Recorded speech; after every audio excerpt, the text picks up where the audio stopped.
Hello friends, नुकताच महाराष्ट्र शासनाने 10वीच्या परीक्षा न घेण्याचा निर्णय दिलेला आहे. तरी पण मुंबई हायकोर्टामध्ये ही केस अजूनही पेंडिंग आहे. तिचा निकाल लागलेला नाही आणि तिचा निकाल न लागल्यामुळे जोपर्यंत मुंबई हायकोर्ट निर्णय देत नाही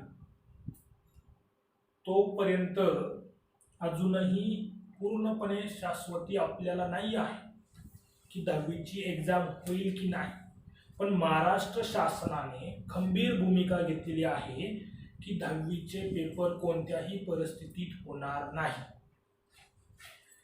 मग 10वीचे पेपर होणार नाही तर मुंबई हायकोर्टाने महाराष्ट्र सरकारला व एसएससी बोर्डाला एक फॉर्म्युला तयार करायला सांगितला होता की जेणेकरून तुम्ही मार्किंग सिस्टीम विद्यार्थ्यांचं इव्हॅल्युएशन कसं करणार, त्यांना पर्सेंटेज कसं देणार. तर महाराष्ट्र सरकारने म्हणजे एसएससी बोर्डाने आणि आपल्या शिक्षण मंत्री वर्षा गायकवाड यांनी तो फॉर्म्युला विश्लेषण करून सांगितलं आणि तुम्हाला जी टक्केवारी मिळणार आहे ती कशा पद्धतीने मिळणार आहे त्याचा एक GR महाराष्ट्र शासनाने काढलेला आहे.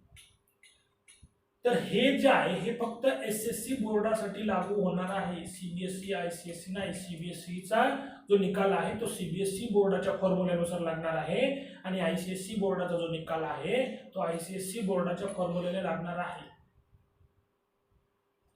हा जो फॉर्म्युला आहे हा फक्त एसएससी बोर्डाच्या मराठी, सेमी आणि इंग्लिश मीडियमच्या सर्व विद्यार्थ्यांना लागू होणार आहे. मग नक्की महाराष्ट्र शासनाने कशा पद्धतीने ते विद्यार्थ्यांचं इव्हॅल्युएशन करणार आहेत, त्यांचं मूल्यमापन कशा पद्धतीने करणार आहेत तर ते आपण थोडक्यात जाणून घेऊया. महाराष्ट्र शासनाचं म्हणजे एसएससी बोर्डाने जो फॉर्म्युला ठरवला आहे तो जो फॉर्म्युला आहे ज्या फॉर्म्युला बेसवरती तुम्हाला पर्सेंटेज मिळणार आहे तो अशा पद्धतीचा आहे की त्यामध्ये महाराष्ट्र शासनाने एसएससी बोर्डाने असं सांगितलं आहे की जे पण तुमचे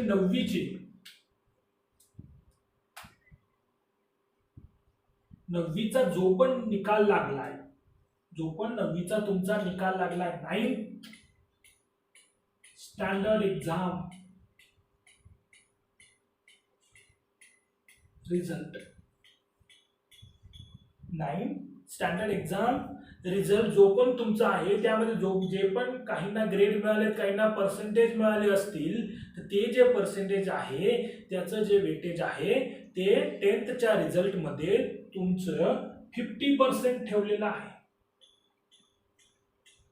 म्हणजे तुम्हाला ह्या वेळेस जे मिळणार आहे, तुम्हाला जे गुण मिळणार आहे, आपली एक्झाम जी होती 10ची ती किती पैकी 80 पैकी व्हायची आणि 20 जे मार्क्स होते ते तुमच्या कशावरती होते, इंटरनल असेसमेंट वरती असायच्या जे तुम्हाला तुमची स्कूल देत होती. पण ह्या वेळेस जे आहे ह्या वेळेस काय करणार आहे, 20% नाही तर स्कूलचे जे मार्क्स आहेत ते 50% पकडले जाणार आहेत आणि जो तुमचा प्रिव्हियस इयरचा म्हणजे 9thचा जो रिझल्ट लागलेला आहे तो 50% पकडला जाणार आहे. आता काही जे पालक आहेत, पॅरेंट्स आहेत, काही स्टुडंट्स आहेत जे कशामध्ये आहेत, कन्फ्युजन मध्ये आहे की काही पॅरेंट्स असं म्हणणं आहे की आमच्या तर 9th मध्ये एक्झामच झाल्या नाही, मग तरी त्यांचं इव्हॉल्युशन कसं करणार. तर त्यांचं जे इव्हॉल्युशन झालेलं आहे ते मागच्या वर्षी तुम्हाला जे पण तुमच्या ऑनलाईन टेस्ट थोड्याफार प्रमाणात ज्या पण झाले असतील त्याच्यामध्ये तुमचा जो रिझल्ट असेल, तुम्ही जे पण असाइनमेंट कंप्लीट करून दिली असेल, सबमिशन होमवर्क गृहपाठ म्हणतो आपण त्याला, तो जो दिलेला असेल 9th मध्ये त्या सर्व अंतर्गत मूल्यमापनावरती तुमचा 9thचा रिझल्ट लावलेला आहे आणि तो जो 9thचा रिझल्ट लावलेला आहे त्याच रिझल्ट मधून त्याचं जे वेटेज आहे ते वेटेज 10वीच्या रिझल्ट मध्ये 50% असणार आहे. म्हणजे 100 पैकी तुम्हाला 9वीच्या रिझल्ट वरचे 50 गुण मिळणार आहेत. 50 गुण म्हणजे कसे, फॉर एक्झाम्पल जर तुम्हाला नववीला 100 पैकी 80 गुण मिळाले असतील, म्हणजे 100 पैकी 80% मिळाले असतील नववीला, तर ते 50% म्हणजे 80चे 50% किती, 80चे अर्धे किती, 40, तर 40 गुण तुम्हाला म्हणजे 40% तुम्हाला 10वीला मिळतील. 40% तुम्हाला 10वीला मिळतील. नववीचे जे 40% म्हणजे तुम्हाला 80% मिळाले, त्याचे निम्मे म्हणजे 40 गुण म्हणजे 40% जे आहेत ते कुठं तुम्हाला 10वीच्या रिझल्टमध्ये तुमच्या ऍड करतील. हे झाले 40%. म्हणजे 50% जे आहेत, 50% जे आहेत म्हणजे तुमच्या 9वीचा रिझल्ट कसा लागला त्याच्यावरती. ज्याला 98% असतील त्याला 48 गुण मिळतील, ज्याला 60% असतील 9th मध्ये त्याला 30 गुण देतील. अशा पद्धतीने ते तुमच्या 10वीच्या रिझल्ट मध्ये ऍड करणार आहे. व बाकीचे जे 50 गुण आहेत, ते 50 गुण कशावरती आहेत, बाकीचे जे 50 गुण आहेत ते आहेत त्यापैकी 30 गुण जे आहेत, 30 गुण म्हणजे 30% जे आहेत ते कशावरती आहेत, तुमचं अंतर्गत मूल्यमापन 10वी मध्ये.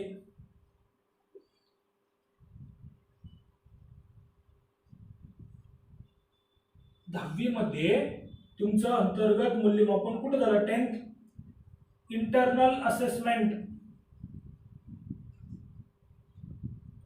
10th इंटरनल असेसमेंट म्हणजे काय की ज्या पण तुम्हाला गृहपाठ दिलेला असेल, होमवर्क दिलेला असेल, असाइनमेंट्स दिलेल्या असतील, त्या तुम्ही पूर्ण करून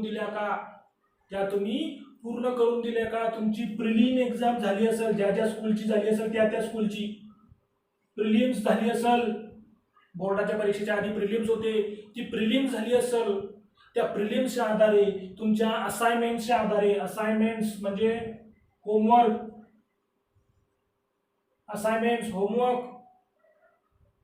तुमच्या वेगवेगळ्या ऍक्टिव्हिटीज असतील, तुमची अटेंडन्स सुद्धा पकडली जाणार आहे. ऍबसेंटी प्रेझेंटी म्हणू आपण त्याला, प्रेझेंटी जी आहे ती सुद्धा पकडली जाणार आहे. आणि त्याच्यावरती काय करणार आहे, तुम्हाला हे 30 गुण मिळणार आहेत, 30% मिळणार आहेत. म्हणजे फॉर एक्झाम्पल मी सांगितलं होतं की जर तुम्हाला 9वी मध्ये किती टक्के पडले असतील, 80% पडले असतील. 9वी मध्ये तुम्हाला 80% पडले असतील, तर म्हणजे 9th मध्ये 80% पडले असतील, तर 10thच्या रिझल्ट मध्ये किती ऍड होतील, 50% म्हणजे 80च्या किती 40%, 40% 10thच्या रिझल्ट मध्ये हे ऍड होतील. त्यानंतर हे इंटरनल असेसमेंट मध्ये समजा 30 पैकी तुम्हाला जर 20 गुण दिले असतील 10th इंटरनल असेसमेंट मध्ये, ते 20% म्हणजे 20 गुण जर तुम्हाला दिले असतील 30 पैकी काही विद्यार्थ्यांना मिळतील, तर त्यांना ते 20 गुण 40 आणि 20. आणि जे अजून तुमचे 20% म्हणजे 20 गुण बाकी आहेत, काय 20 गुण बाकी आहेत, ते 20 गुण कशासाठी आहेत, 20 गुण म्हणजे 20% ते आहेत तुमच्या तोंडी परीक्षा, तोंडी व प्रात्यक्षिक परीक्षा.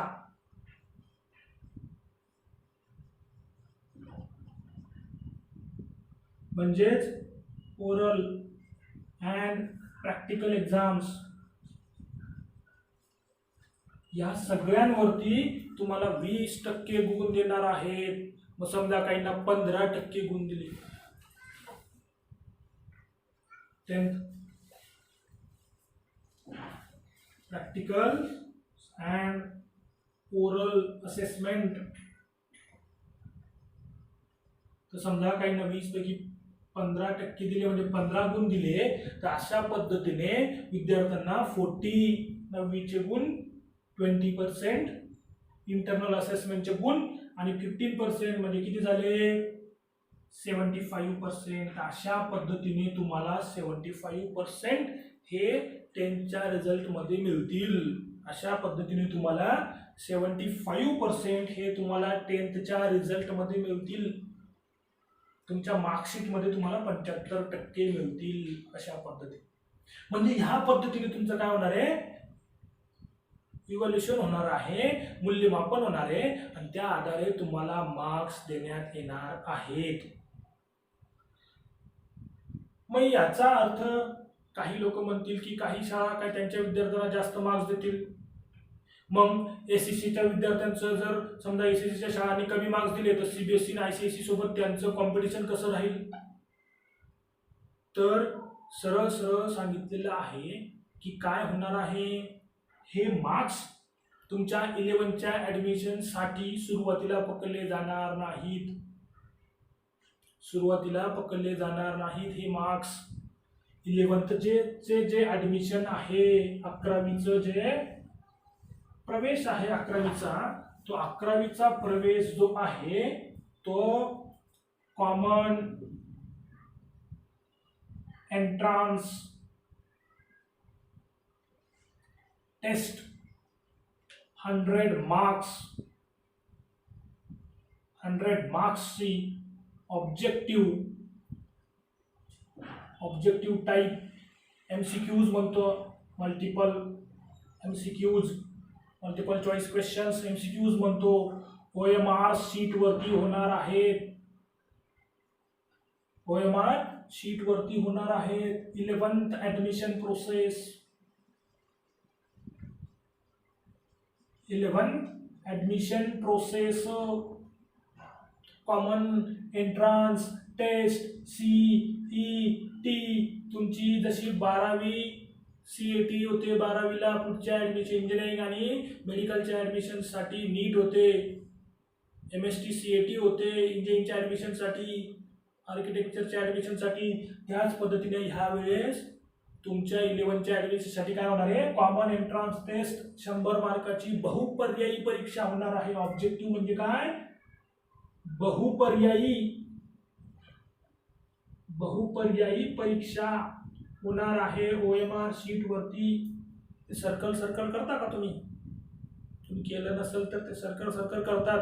MPSC UPSC ची एक्झाम मध्ये त्या टाईपची 100 मार्काची ऑब्जेक्टिव्ह टाईप एक्झाम होणार आहे तुमची, आणि त्यामध्ये जे मार्क्स मिळतील त्याच्या आधारे तुमचा 11thला प्रवेश होणार आहे, ऍडमिशन होणार आहे. मग ही एक्झाम तुम्हाला असं कंपल्सरी केलेलं नाही, पण द्यावीच का लागेल, कारण की तुमचं सुरुवातीला ऍडमिशन झालं पाहिजे म्हणून.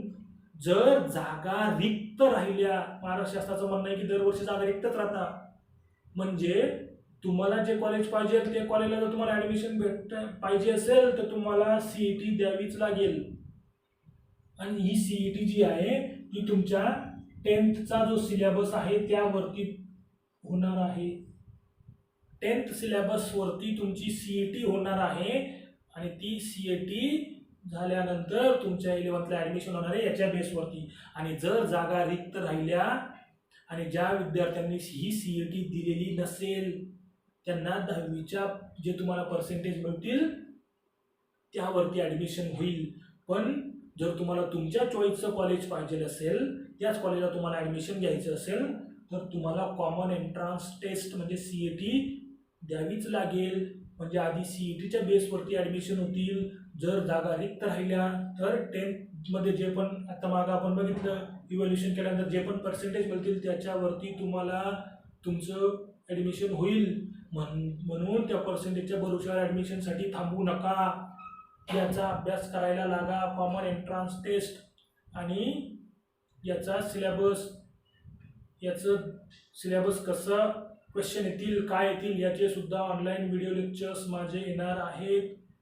ते बघा, कशा पद्धतीने क्वेश्चन सॉल्व्ह करायचे, फास्ट कसे मॅक्झिमम मार्क्स आणायचे ते सुद्धा त्याचे सुद्धा लेक्चर्स घेणार आहे.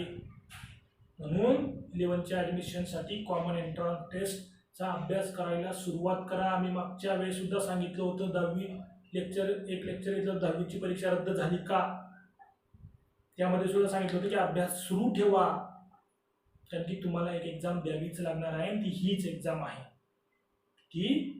एक्झाम आहे, आणि ही एक्झाम तुम्हाला द्यावीच लागणार आहे.